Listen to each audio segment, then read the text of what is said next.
আমি এক জানাজায় ছিলাম একবার, বাপের জানাজা ছেলে পড়াইতেছিল, কিন্তু আল্লাহু আকবার বলতে পারতেছিল না, কান্নারে কানতে। ছেলে আলেম ছিল, কানতে কানতে কানতে কানতে বাপের জানাজা ছেলে পড়ানো বোঝেন না, আল্লাহু আকবার বলতে পারতেছিল না, কান্নায় ভাঙ্গা পড়তেছিল।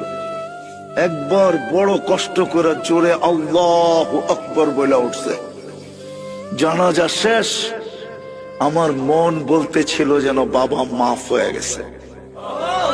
আমি সাথীদেরকে বলতেছিলাম যে আমি জানি না, আমার মন বলে এই বাবাকে আল্লাহ শাস্তি দিবে না।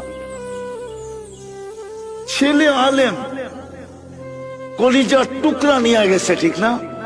বাপ কি কলিজার টুকরা না? মাথার তাজ না? চোখের মণি না? আজকে সমাজে নাও হইতে পারে, কিন্তু একদিন তো বাপ এটাই ছিল, ঠিক না?